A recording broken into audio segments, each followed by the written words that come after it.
friends, welcome to WHIMSYWEEN day. Well, I'm not going to say day because I am working out of order and I'm not following the whole prompts list anyway. But this is prompt number 15, Happy Haunted Homes. And I've just gone an extra step further with the alliteration, Happy Haunted Homes high up on the hill.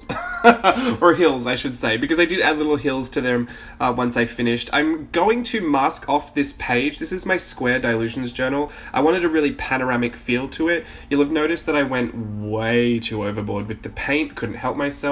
This is a black chalkboard paint that from the Handmade Modern collection, I guess you could say, from that brand that I've been raving about from Target. I buy their little satin finish paints because I feel like they're more matte finish than they are satin finish. But I saw a chalkboard one and it was quite a bigger bottle, and I just assumed if it was chalkboard then it would be really, really matte. And it is more matte, I think, than the satin finish, especially since I added a lot on there, but it had a different chemical smell to it. So I'm not sure if I have done the wrong thing, putting a matte paint, not a matte paint, but a chalkboard paint in my journal. We'll see if it just eats through the whole thing. I'm not quite sure what those chemicals are going to do, but for today, I think it worked. I wanted to start with a black background because I'm feeling very Halloween-y. I just wanted to be a little dark, a little mysterious. But also because I did this a while ago, when I was doing, when I first started Patreon, I watched Big Eyes, the biopic from Margaret Keane. Not from Margaret Keane, about Margaret Keane. It's a Tim Burton one, actually.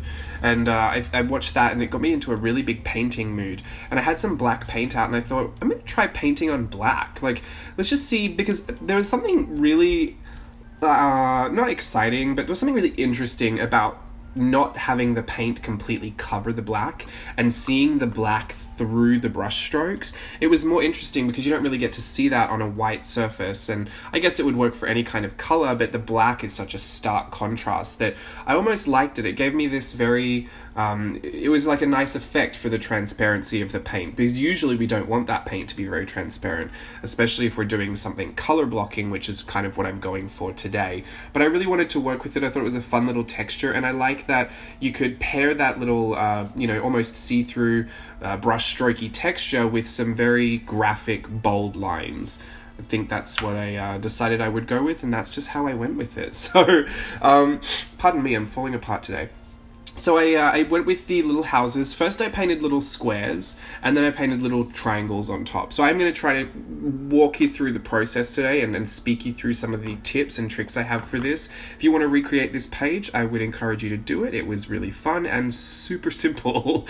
So I've made the little squares. I just color blocked in those. Didn't really care to make it really flat and opaque. I like the little strokes, the little brush stroke texture that I've got going on there. I've got a Uni Posca paint pen. I believe this is the medium tip, or maybe even the I don't think it's the large, but it's a white one, and I'm just putting these little legs on, really like stick spindly legs, giving you a little bit of Tim Burton vibes with little loopy spiral shoes just down there. Very simple shapes in all of this.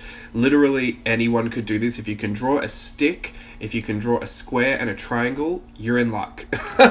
And you could do it with, you don't have to do it with paints. You could do it with pencils. You could do it with Copic markers. You could do it with watercolors if you were feeling a little bit more loose and expressive. But I would just recommend going kind of nuts with it. And I would love to see some different versions of this one and what it looked like in different mediums. The next step I took was grabbing the white paint pen and putting little squares on their faces, because I'm making them little faces on the houses. I don't know, if you've seen the thumbnail, you'll probably have seen what it looks like already. But I took the white and just put the windows on there so that I could have the eyes, a space for the eyes. Looking back on it, I wish I'd kind of gone a bit more abstract. I wish some windows were a lot larger and some windows were a lot smaller and kind of all crooked. I think it would have made it more fun, just like their mouths that I'm creating are all different shapes and different levels of wonkiness, especially that yellow one that I just did on the yellow house, the pink mouth on the yellow house. That's the kind of wonky that I was going for. So I could have pushed it a little further, and that would be my tip, is to not play it so safe. I think because I was working so methodically, in between every layer I was drying the paint so I wouldn't smudge any of it around. I think I don't know, maybe I just got a little bit more precious about it. Got a little bit more neat than I would have expected I was going to get, but either way. I put those little half watermelon mouths on, and now I'm going up to the top and putting the little chimney stacks on. This is all from the neighborhood swatch tutorial. This has actually all been demoed before, so if you've seen any of that, I'm so sorry for repeating it all now. But it's slightly different in the fact that we're going to put little faces on them today. So I'm going to put little white teeth, and again, going in with either small rectangles or longer triangles, not triangles, small rectangles and small squares. Those were the shapes I was going for teeth, and just varying up the amount that I had in each mouth. Still not obsessed with the teeth, but it's Halloween, so I'm gonna let it live. I'm also I'm only choosing a tricolor palette, if you've noticed, for the mouths and the little smoke chimney stacks that I've got going on, and now the noses, which are essentially the front doors to the house, that little arc shape that I've just drawn on top of the mouths. I've used a light pink, I've used a light yellow, and I've used a light teal. I just really love that tricolor combo. I think it's really beautiful and whimsical, and also it helped to narrow down the selection, because I had, essentially 8 different colors. It kind of doesn't look like they're that different in this lighting. I will apologize, it did get later in the day, so the artificial light cracked in towards the end. But having all the base of the houses be a different color, I didn't want to bring in 8 different colors for mouths and noses. I think it was safe just to go with 3, and that really just, I think, even brought a little bit of cohesion to it all. So I've got a Pentel color brush pen. This is a black pigment ink brush pen. I love it. It's super hard to control, which makes it really great for the purposes of doing these wonky little lines. You could do this with any brush pen, or you could do it with a little paintbrush that you can't control very well. The point is to not be able to control it that well. And I'm simply outlining the house shape and the triangle shape for the roof and the mouth, just to really pop those features out. They're color blocked in, and I think it would have been fine to leave this out. I'm also going to go over the noses too, but when I put the details in there, I just, I thought it'd be more fun to just bring in a really bold look, to really tie in the back to the front, and I don't know, it was more enjoyable than it was for any particular reason. I will say that a lot of this process wasn't so that I could create anything good at the end of it. It was just because I enjoyed playing with the paints and the pens. So I honestly, I think if you're one of those people right now that's struggling to enjoy the process, something really simple like this, you don't have to do 8 houses, you could just do 1. You could do 50 if you had the time or your journal was long enough. But this is one of those things that I think would be really fun to swatch out any of your new supplies, or if you're just kind of stuck, if you feel yourself getting way too precious about the process that you're undertaking, especially when we're doing all of these prompts list challenges, and maybe we've set ourselves into some style, or we're really restricting ourselves to some kind of medium. This might just really shake you up and loosen you up a little bit. So I would encourage you to try it if you feel like you're not enjoying the process right now, because this will inevitably end up like funny little houses. You're not looking to hang this in a national gallery, so the pressure's already off to create something amazing. It's just going to be stupid and pretty fun to do. I'm taking this Zebra sign pen. This is a Zebra disposable brush pen. It is waterproof. There's a really hard, small brush tip, and it's not individual bristles. It's almost like a felt kind of feeling, but it's very, very sturdy. It's very robust, which is great for me because I'm super heavy-handed. I almost made a joke about my hands then, but then I'm saving myself from me today. But I'm going into the roofs, and I'm adding in I've added a little stitched detailing to the I almost called them aerials then. What are they called? Chimneys, the chimney stacks.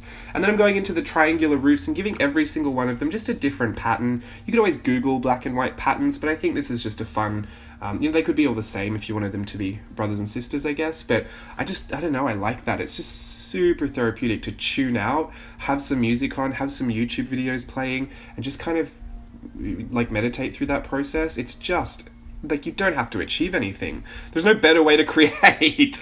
I'm putting eyelashes on because hashtag always add lashes, of course. And then I'm going to go into the noses, the doorways, if you will, and add those really small lines. To me, they kind of infer that they're wooden doors, and then some little dots on either side, which also I didn't notice until I had done it, kind of count as nostrils. So complete surprise there. I was just putting them on because they were doorknobs.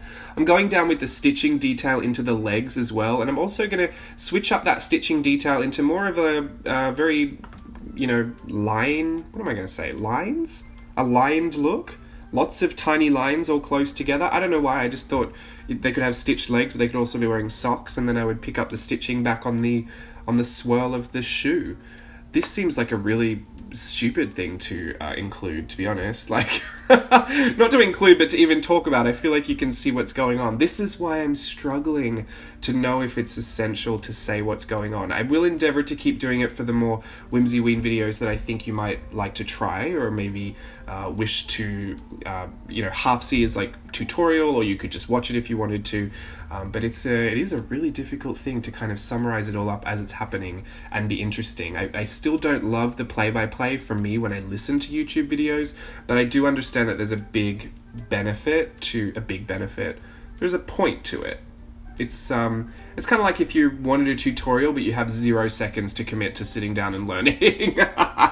You'll learn it all in 15 minutes, you'll be good to go. Hopefully it'll stick in your head, because I would hate for you to have to listen to this multiple times, but do whatever you need to do. You do you, boo-boo. This is a white gel pen, Uniball Signo Broad, and I'm just putting these little star details. Some are hanging off of things, some are just bigger stars just sitting on the houses, but I wanted them all connected to each house in some way. I didn't want to leave one house out, and I wanted to vary up the sizes of the stars. So some were on the shoes, some were on the chimneys, some were just hanging off of the bottom of the house. Also, I had gone in just before this, I didn't mention, I put a little pop of rouge. I almost said rouge. I'm dating myself there. It's blush. I would never have used rouge. I'm not that old. It's fine. My mom used to call it rouge because she used a bright shade of red. Anyway, it's good. It's blush. Just some really bright pop of pink, just because I thought there was no other bright pink except for that one house on the right. So even though that it kind of falls flat on that one house, for most of them it pops out. And like I always say, your eyes will take in the whole image before it starts to pick apart the individual pieces. And so the overall effect is still there. I had a massive problem trying to get this glue to come out. I kept squirting out way too much of it. I eventually started sucking it back up into the bottle because I really love my stickles. This was actually sent to me. Thank you, Zandra. I believe it was Zandra. Oh my goodness. Imagine if I got that wrong. I'm pretty sure it was Zandra. Sent me a bunch of stickles a long, long time ago, and I'm still going through them, but a lot of them are getting empty now, so I'm petrified. I don't know what to do without my glitter.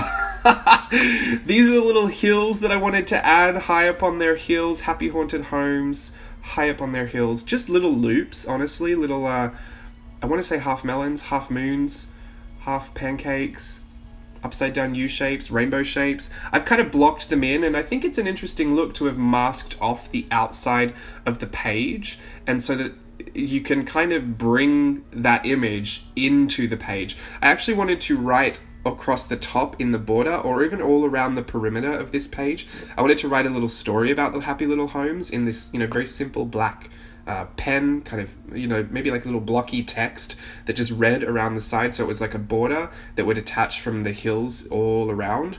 But I had put the glitter glue down and I didn't have time to wait for it to dry and then add it as I was filming, so perhaps I will go back and add that in as a little feature at the end.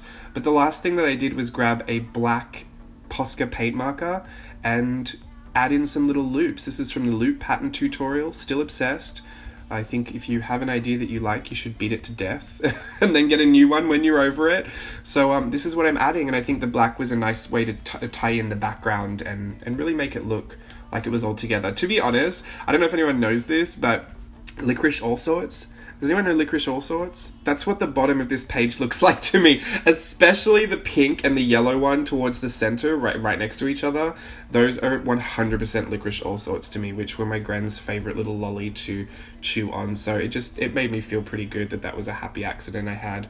Also, fun fact, throughout this, I didn't slow it down to show you, but if you can catch it, I had snapped my paintbrush halfway through this. So you can see my little orange paintbrush. It was a normal sized paintbrush and now is a teeny tiny mini one, because I am so heavy-handed. I legit snapped the brush in half, clean in half. It was a little plastic one, so it wasn't the end of the world, but If you don't believe me that I'm heavy-handed, it's an actual problem, an actual issue. Anyway, hope you enjoyed the Happy Haunted Homes for Whimsyween. Can't wait to see what you get up to. As always, please share it on social media for me to be inspired by and have a look at. I'll see you soon. Bye.